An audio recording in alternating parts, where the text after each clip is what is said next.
बिस्मिल्लाहिर्रहमानिर्रहीम। नाज़रीन हाज़रीन, आप सबको मैं वेलकम करता हूँ, खुशामदीद। आज हमारे साथ एक ऐसी शख्सियत मौजूद हैं जिनका जो किसी भी तारीफ़ के मोहताज नहीं। फैसल शेरजान साहब मौजूद हैं हमारे साथ, जिनका 25 साल से ज़ायद अरसे का एक वसी तजर्बा है मीडिया में, टेलीफ़ोनी में, और एक एंटरप्रेन्योर हैं। और फैसल शेरजान साहब, मेरा तो ख़्याल मैं जो मर्ज़ी इनका तारुफ़ करवा लूँ वो कम ही होगा। Sir welcome. Thank you Mohsin. Sir, आजकल आप देख रहे हैं जो पाकिस्तान में एक मजमूई सूरत हाल है, मुआशी तौर पे जो पाकिस्तान जिस एक अदम इस्तेहकाम का शिकार है, ऐसी सूरत हाल में एक बजट आता है सर।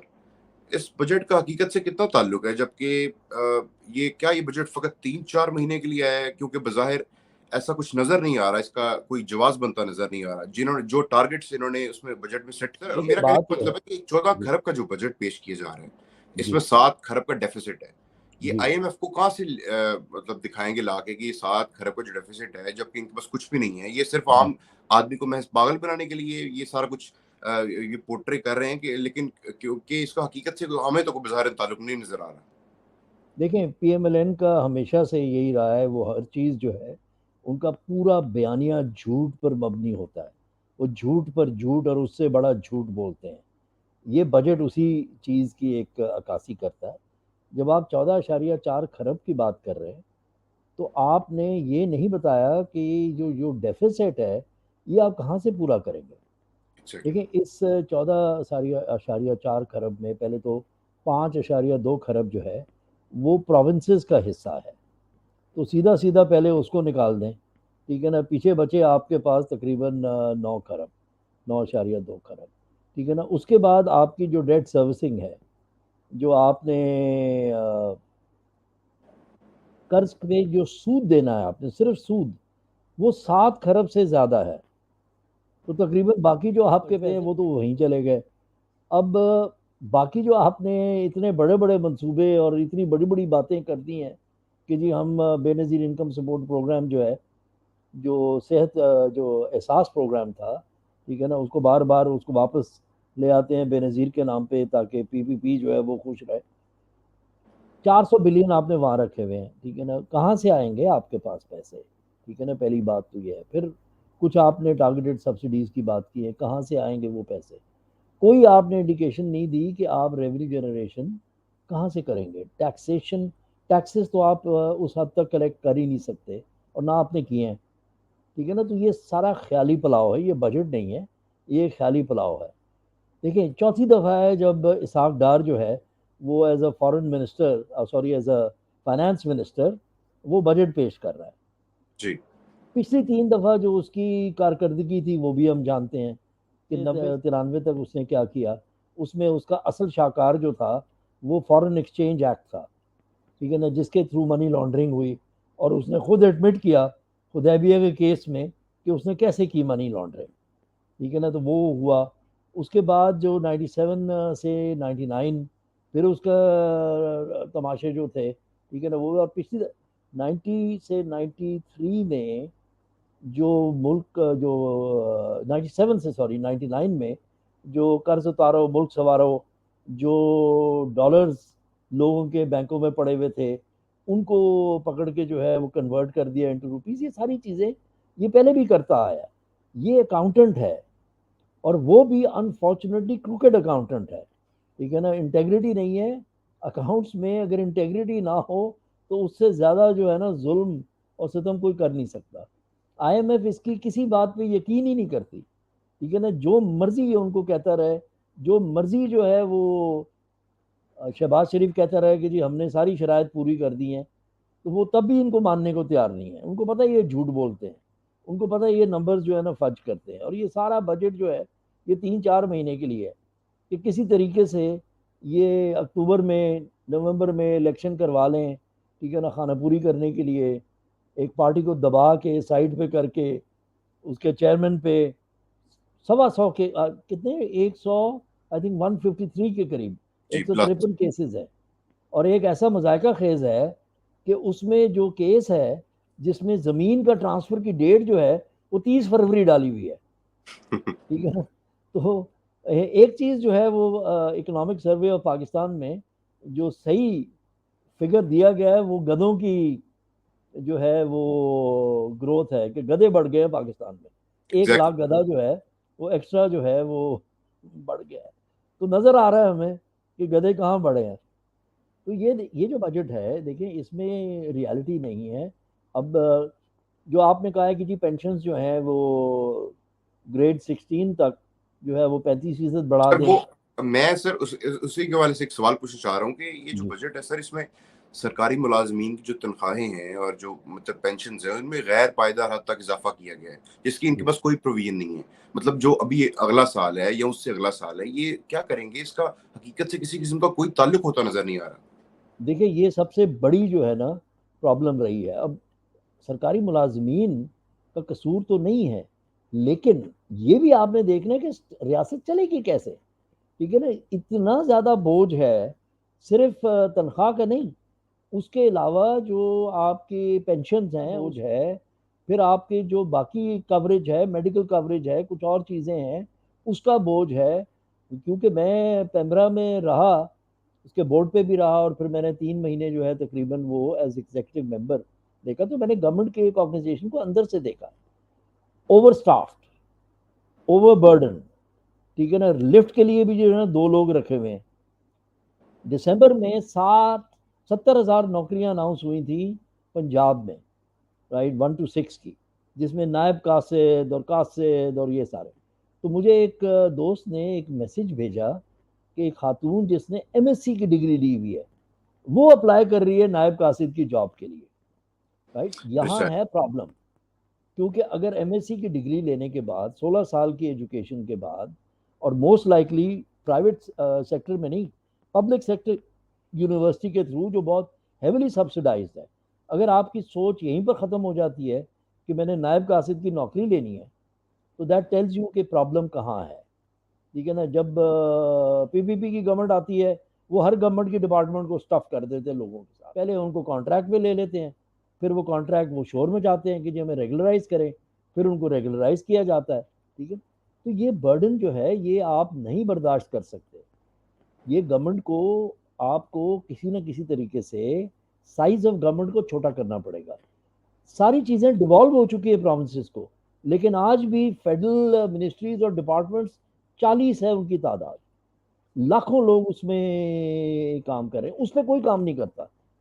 ये budget as usual unimaginative budget है, इसमें कोई जो है सोच नहीं डाली गई। बाबुओं ने बैठ के नंबर बनाए हैं, जिन नंबर्स की कोई जो है वो इन रियलिटी उनकी कोई जो है वो पजीराई नहीं होगी, वो पॉसिबल नहीं होंगे। आप देख लीजिए पिछले 1 साल का एक भी हदफ जो है पूरा नहीं हुआ। जी। एक इकोनॉमी जो 6.1% पे ग्रो कर रही थी उससे पहले, और 2 साल 5.6 और 6.1, ठीक है ना, विच मेंट कि ग्रोथ जो है वो कुछ हद तक सस्टेनेबल थी। वहां से पीछे आती है, अगर आपने स्लो डाउन भी करनी थी इकोनॉमी, आपने इकोनॉमी को थोड़ा सा कंट्रोल में भी लाना था, उसकी ग्रोथ को कंट्रोल में भी लाना था, तो आपने खुद जो है 3.5% का आपने टारगेट दिया हुआ था, और अचीव आपने क्या किया, 0.3%। 0.3%। इसके कॉन्सिक्वेंसेस देखें आप, कि पहली चीज जो है आपकी लार्ज स्केल मैन्युफैक्चरिंग वो कंट्रैक्ट कर गई। आपका एग्री सेक्टर जो है जो ग्रोथ हो रही थी 4.5 वो 1.5 पे आ गया। आपका जो टेक्सटाइल मैन्युफैक्चरिंग थी वो मोरलेस जो है वो उसके बड़ी स्टीप फॉल हुई है। तकरीबन 25 लाख लोग जो है वो अनएम्प्लॉयड हैं इस वक्त, अनएम्प्लॉयमेंट 1 साल में क्रिएट हुई है। ठीक है ना, 10 करोड़ लोग जो हैं वो इस वक्त जो है पॉवर्टी लाइन से नीचे हैं। तो आपके पास क्या है उनके लिए, आपने क्या ऑफर किया है। अगर इसको आप कंपेयर करें विद इमरान खान गवर्नमेंट, तो उसमें एक फोकस था, और वो फोकस था कि गरीब को जो है रिलीफ देना है। मल्टीपल किस्म के जो है इनिशिएटिव्स लॉन्च हुए। द बिगेस्ट ऑफ देम वो द सेहत कार्ड, कि गरीब के लिए जो है सेहत का जो इंश्योरेंस का उसका जो प्रोग्राम था जो सेहत कार्ड के शेप में था, कि वो जाके अपने जो है इलाज करवा सकता था। 10 लाख रुपया एक फैमिली के पास अवेलेबल था पंजाब में, और केपी में क्योंकि वहाँ पहले शुरू हो चुका था, तो सेहत कार्ड प्लस में अप टू 5 मिलियन की ट्रीटमेंट हो सकती थी। ठीक है ना, उसको आके इन्होंने रोल बैक किया है, उसको इन्होंने आके बिल्कुल जो है तकरीबन ख़त्म ही कर दिया है। ठीक है ना, और वही वही तरीका है, वही नंबर्स डाल दो, फिर बाद में देखी जाएगी। 3 महीने बाद जरूरत पड़ेगी तो एक और मिनी बजट आ जाएगा। इलेक्शन हो गया तो उसके बाद जो आएगा वो भुगतेगा, ठीक है ना। अगर वो वापस खुद आ गए तो फिर हम एक और बजट निकाल देंगे, ठीक है ना। ये सारी चीजें उस हिसाब से चल रही है।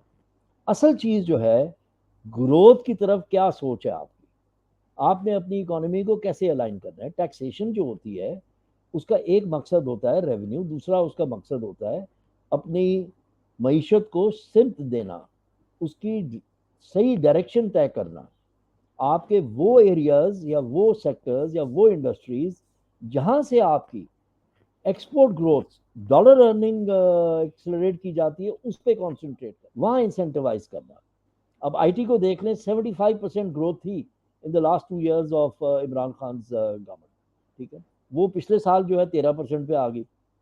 फॉरेन डायरेक्ट इन्वेस्टमेंट जो हो रही थी, स्टार्टअप्स में पैसे आ रहे थे, डायरेक्ट इन्वेस्टमेंट्स आ रही थी, venture capitalist were interested, they have pulled back. 98% drop है इन फॉरेन डायरेक्ट इन्वेस्टमेंट, ठीक है ना जी। तो ये बड़ी स्टीप ड्रॉप है। इमरान खान ने कल भी कहा कि आप जब तक डॉलर्स जो है वो नहीं लाते मुल्क में, तो आपका जो ट्रेड डेफिसिट है वो बहुत वाइड रहेगा। आपकी ग्रोथ जब भी होनी शुरू होगी, आपको फिर उसको पुल बैक करना पड़ेगा, क्योंकि आपके पास सस्टेनेबिलिटी नहीं होगी, बिकॉज आपके पास डॉलर रिजर्व्स नहीं है। और उन्होंने फिर इंडिकेट किया है कि सबसे पावरफुल आपकी जो कम्युनिटी है वो ओवरसीज पाकिस्तानी है, ठीक है जी ना। उनके पास कैपेसिटी है, अगर उनको एक्चुअली जो है स्टेक होल्डर बनाया जाए मुल्क की तरक्की में, तो वहां से फर्क पड़ेगा। सिर्फ ये नहीं कि वो जो अपनी फैमिली को उनके एक्सपेंसेस के लिए पैसे भेजते हैं, बट वेस्ट में जो कैपिटल जनरेशन है amongst Pakistani, specially professionals, doctors, engineers, people working in the IT sector, entrepreneurs, businessmen, if they are incentivized to invest in the country, it will make a huge difference. इस वक्त जो है ये government 500 के पीछे पड़ी हुई है, कहती है हम ओवरसीज पाकिस्तानी को भी नहीं छोड़ेंगे, ठीक है ना। वो भी अगर बोलेंगे तो उनको भी हम जो है वो तंग करेंगे, उनके नाइकॉप कैंसिल कर देंगे, ये कर देंगे, वो कर देंगे। बजाय कि आप उनको इंगेज कर रहे हो, आप जो है उनको मुल्क से भगाने को और जो दूर रहने को कह रहे हैं। मेरे एक करीबी दोस्त है, उन्होंने मुझे यूएस से कॉल की लास्ट वीक कि मुझे एक हफ्ते के लिए आना है, और अब मैं सोच रहा हूँ कि मैं आऊँ या ना आऊँ, ठीक है ना। मैं आऊँगा तो क्या होगा, क्योंकि वो भी थोड़ा सा वोकल है, उसने भी 2-4 ट्वीट्स किए हैं।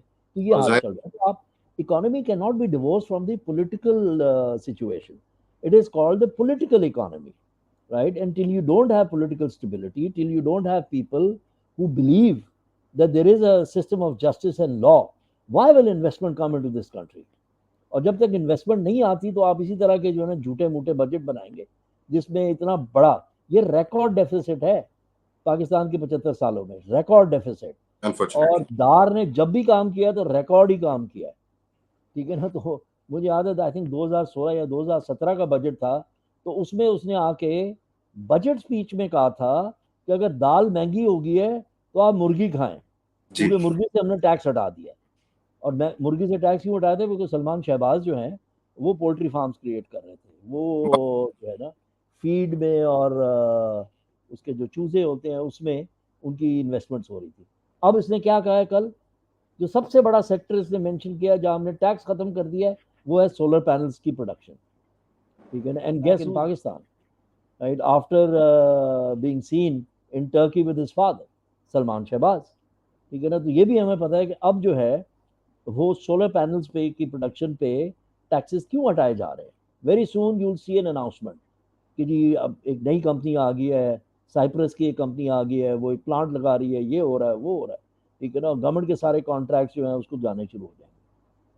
हमें ये देखना है कि बड़े बड़े फिगर्स को जब वहीं से आपको पता चल जाता है कि इसमें सस्टेनेबिलिटी नहीं है, राइट। एजुकेशन में अगर आप देख लें तो नॉट इनफ मनी, ठीक है ना। और कुछ है भी, वो फिर आर्ग्यूमेंट आई जी वो तो प्रोविंशियल सब्जेक्ट है, ठीक है ना। फिर आपने 84 बिलियन जो है वो कहाँ रखे हुए हैं, किसके लिए रखे हुए हैं, ठीक है ना। क्योंकि एक्चुअली आपने सैलरीज देनी है, एक्चुअली आपका जो बर्डन है वो सैलरीज और पेंशन का बर्डन है जो आप कैरी कर रहे हैं। तो कोई इमेजिनेशन नहीं है, कोई सोच नहीं है कि डायरेक्शन कैसे देनी है, कौन सी चीज़ चेंज करनी है, किस चीज़ से क्या फ़र्क पड़ेगा।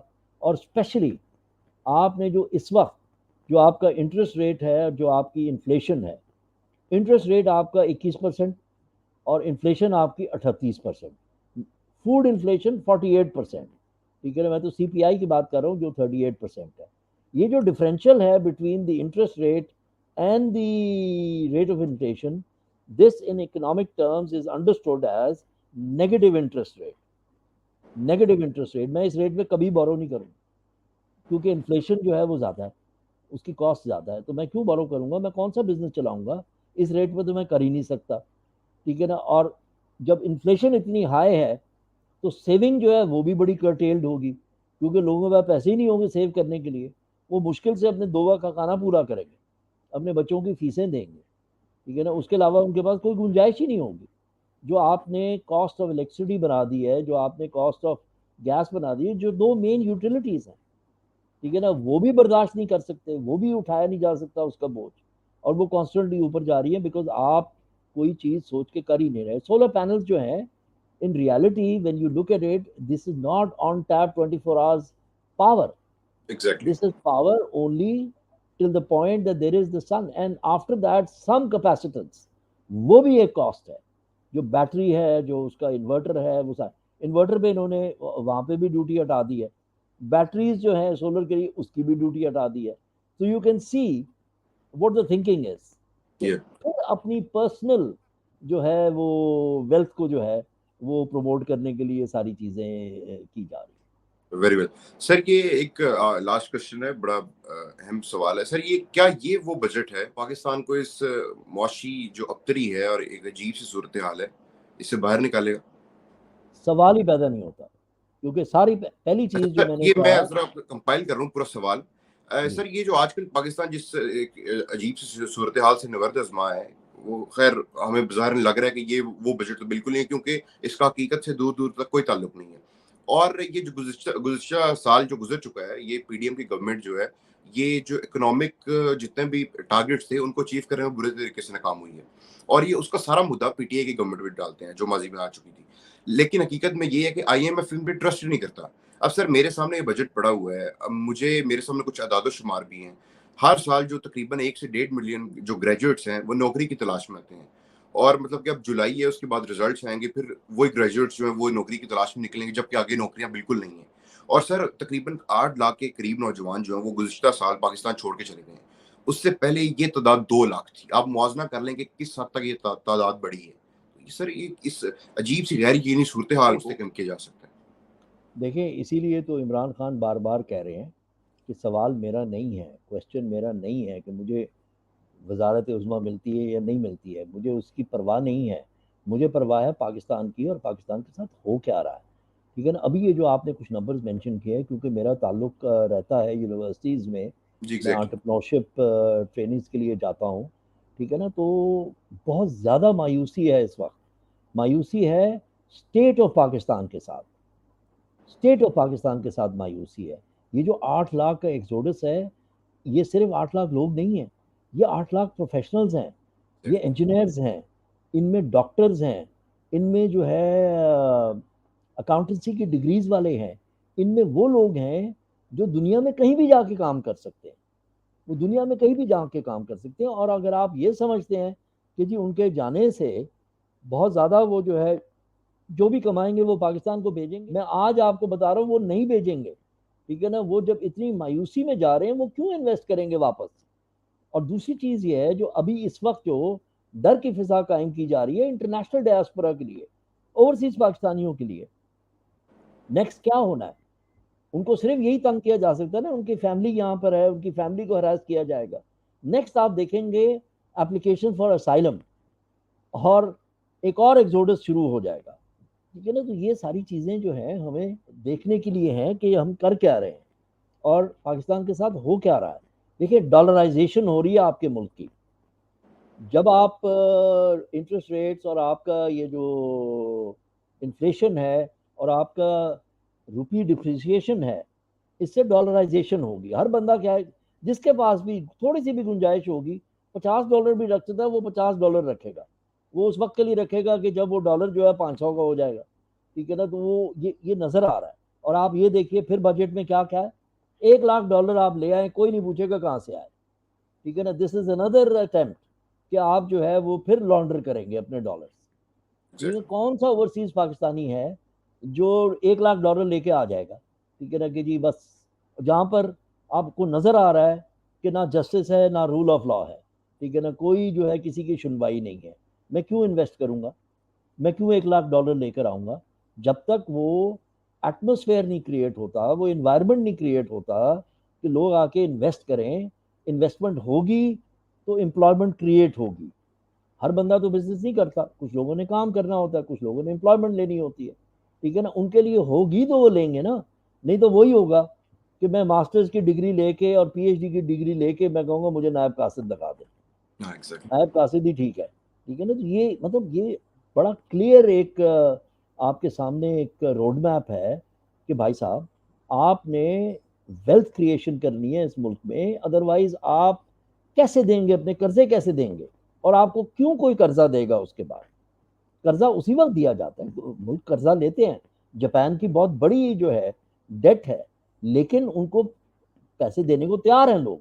उनको पता है कि ये जो पैसे इनको मिलते हैं ये प्रोडक्टिवली उसको प्रोडक्टिव एरियाज में लगाते हैं, प्रोडक्टिव यूज करते हैं उसका। वो ये नहीं करते कि पिछले जो गुनाह है सारे, ठीक है ना, जो हमने पिछले साल में किए हैं उसको हम धोने के लिए जो और कर्जा लेंगे।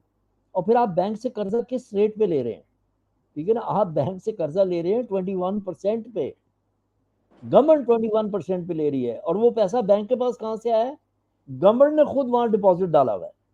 तो ये क्रोनी कैपिटलिज्म भी चल रही है, ठीक है ना। Banks have made a killing in the last year on the exchange rate. जो एक्सचेंज रेट रहा है, जो रुपी डिप्रिसिएशन रही है, बैंक्स ने तो तबाही फेर दी।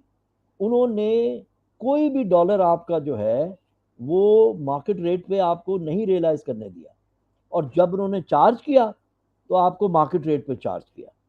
अगर ₹100 मार्केट रेट था और ₹120, सॉरी इंटरबैंक रेट था और ₹120 मार्केट रेट था, उन्होंने 120 पे आपको चार्ज किया। तो जितनी किसी ने स्पेंडिंग की ऑन क्रेडिट और डेबिट कार्ड या ड्यूरिंग ट्रैवल अब्रॉड, वो सारी की सारी मार्केट रेट पे हुई। बैंक ने तबाही फेर दी वहां पर, कोई रोकने वाला नहीं था।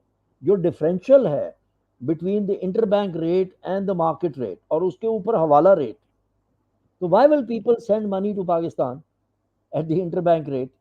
तो ये भी ये मतलब ये स्प्रेड जो था ये ₹1 ₹1.5 होता था through out the PTI government, ये उससे नहीं बढ़ा, सिर्फ ₹1 ₹1.5 का टोटल जो है ना स्प्रेड होता था।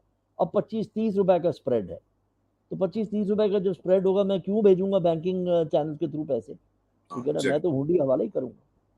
तो आपकी जो कंट्रैक्शन है आपकी इकोनॉमी की, कई दफ़ा मैंने जैसे कहा स्लो डाउन किया जाता है, लेकिन इस हद की contraction with no imagination of how to turn it around, no imagination कि कैसे होगा, कहाँ से वो रॉ मटेरियल परचेज होंगे।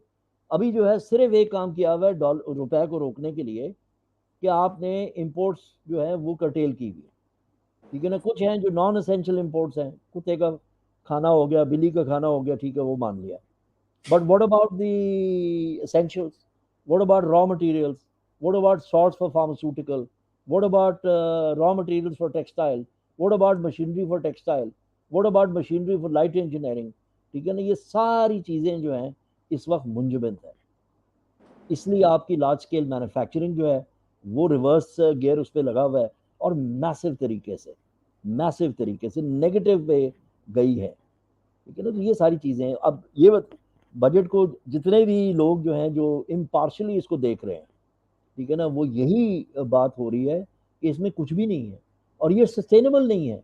ये 3-4 महीने का बजट है, ये साल का बजट ही नहीं है, बिकॉज इसमें कोई नंबर्स रियल है ही नहीं, कोई एग्जैक्टली। नंबर जो है उनकी बेसिस नहीं है, ठीक है ना। वैसे ही पकड़ के नंबर टिका दिए कि भाई ये हो जाएगा तो वो हो जाएगा, तो दूध की नहरें बह जाएंगी, और नवाज शरीफ जो है वो शहर शहद पे चलता हुआ पाकिस्तान वापस आएगा, ठीक है ना। ये बजट वो है अनफॉर्चुनेटली। सर ये वो एक एग्जांपल है सर। एक शख्स ने कहा था कि मेरा दिल करता है कि देसी गाय का दूध हो और बासमती चावल हो और चीनी हो और उसमें मैं खीर पकाऊं रात को छत पे लगा के उसको सुबह उठूं जब वो ठंडी हो जाए और उस खीर को खाऊं, तो उससे बंदे ने पूछा कि ये जो बासमती चावल और ये गाय का दूध और इसमें से तुम्हारे पास क्या है, तो उसने कहा जी उंगली। मसला यहाँ भी ये वही है सर, कि बिल्कुल ऐसी, हमारे पास बिल्कुल सब ऐसे, कुछ, हमारे पास कुछ बिल्कुल भी नहीं है ऐसे, सर इनमें से। बिल्कुल। मैं इसलिए टेक्निकलिटीज़ में नहीं गया क्योंकि लोगों को समझ आनी चाहिए, स्पेशली हमारे जो ओवरसीज़ पाकिस्तानीज़ हैं, they must understand, they have a very strong voice if they want to raise it, must raise it, ठीक है ना? ये if you go back, if you go look at India in 99 2000 at the turn of the millennium, right? Manmohan Singh ने जब deregulate करना शुरू किया, जब उसने लाइसेंस राज खत्म किया, so the maximum impetus at that time was given by the non-resident Indian, right? People like Vinod Khosla and Sameer Bhatia and all. उन्होंने जो है ना इंडियन इकोनॉमी को पावर अप किया। और अगर आप उससे पीछे जाएं 1993 में, तो इंडिया उसी स्टेज में था जहां आज पाकिस्तान है। Exactly. But they pulled it out of their, ठीक है ना? दे pulled it out of their and today it is an economy which is the fastest growing economy Indeed. In the world today, ठीक है ना? तो हमें देखने की जरूरत है कि भाई हम कर क्या रहे हैं। हम यही समझते हैं कि दबाओ, मारो, पीटो, बंद करो, उठा के ले जाओ, अबडक्शन करो, ठीक है ना, और उससे सब कुछ ठीक हो जाएगा। कैसे होगा? कितनों को मार देंगे, कितनों को उठा लेंगे, कितनों को गायब कर देंगे, उसके बाद क्या होगा? दे मस्ट अंडरस्टैंड। तो मैंने जो कहा ना कि फैक्टर ऑफ पॉलिटिकल इकोनॉमी है। और वाई नेशंस फेल जो किताब है गैरिन आसिमोग्लू की, और उनके साथ आई थिंक जो है जॉनसन है, जब उनकी किताब आप देखते हैं तो वो जो उनकी स्टडी है, रिसर्च है, वो एंड में इस बात पे अराइव करते हैं कि Nations fail because of extractive political systems. Because आप हर इंस्टीट्यूशन को कॉम्प्रोमाइज करते हैं, आप रेगुलेटर्स को कॉम्प्रोमाइज करते हैं। आप ये देख लिए ना, पेमरा रेगुलेटर है जी। ऑफ इलेक्ट्रॉनिक मीडिया, इस वक्त वो क्या कर रहा है, ठीक है ना? इस वक्त क्या कर रहा है? जो न्यूज़ चैनल्स हैं उनकी डेली जो है, उनकी जो है वो ऑडियंस गिरती जा रही है, बिकॉज पीपल ऑल्सो नो कि they are nowhere near the truth. यही इसी तरह ये अब बजट को वो सारे के सारे उछाल रहे हैं, ओहो हो बड़ा अवाम दोस्त बजट है। हर बजट जो है वो अवाम दोस्त ही होता है भाई, ठीक है ना? लेकिन उसमें दोस्ती तो दिखाए ना कि दोस्ती क्या है, आम आदमी के लिए क्या है उसमें। आम आदमी को छोड़ें, एक मुतवसत तबका जो है, आपकी मिडिल क्लास जो है, your middle class is going to disappear. It is first going to slide to the lower end and then it's going to fall below the poverty line because there is no sustainability. वो है ही नहीं, employment नहीं है। 5.5 million jobs were created in just 3.5 years of Imran Khan's government, right? Last 2 years of his government, 5.6 and 6.1% growth in GDP. अब अगर आप कहते हैं, इकोनॉमिस्ट कहते हैं कि जी वो ओवरहीट हो रही थी इकोनॉमी, तो that was controllable, that was controllable under the policies that were being adopted by him, right? I know that because I was part of those meetings या कि जी क्या करना है जून में, क्या करना है बिफोर जून, क्या करना है, ठीक है ना? Budget discussions are already started in 2022 last year, right? So we had a very clear sight कि इसको अगर स्लो डाउन भी करना है तो किस हद तक करना है और कहाँ से करना है, ताकि वो ग्रोथ जो है वो सस्टेनेबल हो, ठीक है ना? अब कोई सेंस ही नहीं है। 3.5 का था, 0.3 आ गया तो क्या हो गया? वो जी इमरान खान करके क्या था? मतलब दैट इज द आंसर, ठीक है? That is the only answer they can give. तो what have you been doing for the last 16 months, ठीक है ना? ये भी बता दें आप। या आप जी। तो आए थे, आपको कहा गया था कि जी ये 200 से नीचे ले आएगा डॉलर को, ये 200 रुपए पे ले आएगा, 200 से नीचे ले आएगा, तो बताएं आप तो 300 से ऊपर चले गए। 280 290 तो आपका इंटर बैंक रेट है। रियल रेट जो है वो तो 310 के करीब है, उससे कम में आपको $1 नहीं मिलेगा। आपने डॉलराइजेशन कर दी पूरी इकोनॉमी की, और पहले भी आप यही करते आए, ठीक है ना? जब आप गए थे 2018 में भी आपने $19 बिलियन का ट्रेड डेफिसिट छोड़ा था पीछे, right? That had to be managed, and that was managed, and that was managed in the face of COVID, when you know the entire world trade had been disrupted, commodity super cycle tha, the supply lines were disrupted, shipping was disrupted, ये सारी चीजें थी। उसके बावजूद जो है growth थी आपकी ऑलमोस्ट एवरी सेक्टर। आपकी सर्विसेज में ग्रोथ थी, आपकी एग्री में ग्रोथ थी, आप लार्ज स्केल मैन्युफैक्चरिंग में ग्रोथ थी, आपकी मैन्युफैक्चरिंग में ग्रोथ थी, ठीक है ना। कौन सा ऐसा सेक्टर था जिसमें ग्रोथ नहीं थी? नहीं थी, एग्जैक्टली। 2018 का आप देख लें, 2022 का, 21-22 का देख लें, बिल्कुल। ठीक है ना। और programmes that had a lot of thought behind them, right? Those had been launched and they were having effect. तभी तो ये एक्सेलरेट किया, तभी जो रिजीम चेंज ऑपरेशन था वो एक्सेलरेट हुआ कि भाई ये अगर एक बजट और दे दिया तो ये तो फिर इनको हराना बिल्कुल मुश्किल हो जाएगा, इम्पॉसिबल हो जाएगा। ये है रियलिटी। वो तो सर खैर बहुत शुक्रिया फैसल साहब। वो तो अब भी उन्होंने रजीम चेंज ऑपरेशन के बाद जो कंडक्ट किया उसके बाद भी अवाम ने देखा, पूरी दुनिया ने देखा कि अवाम किसके साथ खड़ी है आज। जिन ओछे हथकंडों का इस्तेमाल करके पाकिस्तान तहरीक इंसाफ को लेट डाउन करने की कोशिश की जा रही है, इमरान खान साहब को जो नीचा दिखाने की कोशिश की जा रही है, ये कोशिश की जा रही है कि ये अवामी मुंतखब हुकूमत के तौर पे 2 अक्सरियत लेके सामने ना आए, बल्कि इनके वोट भी जो इनको डले वो भी चोरी कर लिए जाएं। ये सारे लोग, ये सारे हथकंडे देख रहे हैं, पाकिस्तान की अवाम देख रही है, इंटरनेशनल मीडिया देख रहे हैं, इंटरनेशनल जो जितने ममालिक हैं उनके लोग देख रहे हैं। ये 1990 की दहाई नहीं है जब ना इलेक्ट्रॉनिक मीडिया था इतना तेज था, ना सोशल मीडिया था। ये 2023 चल रहा है, हर बंदा हर चीज़ देख रहा है, हर शख्स जो है जो अफ़ाल सर अंजाम दे रहा है वो अपने तौर पे एक्सपोज हो रहा है। नाज़रीन आपने देखा कि जान साहब ने हमारे साथ रह के कितना ब्रीफली एक्सप्लेन किया ये जो नौसरबाजी की गई है इस बजट के तौर पे हमारे साथ, पाकिस्तान की अवाम के साथ। तब तक जब तक पाकिस्तान सियासी तौर पे इस्तेहकाम नहीं आएगा पाकिस्तान में, पाकिस्तान मौशी तौर पर भी मुस्तहकम नहीं हो सकता। हमारे साथ थे फैसल शेरजान साहब। फैसल साहब आपको बहुत शुक्रिया। इंशाल्लाह फिर मिलते हैं अगले शो में नए टॉपिक के साथ। अल्लाह हाफिज़। थैंक यू जी, अल्लाह हाफिज़।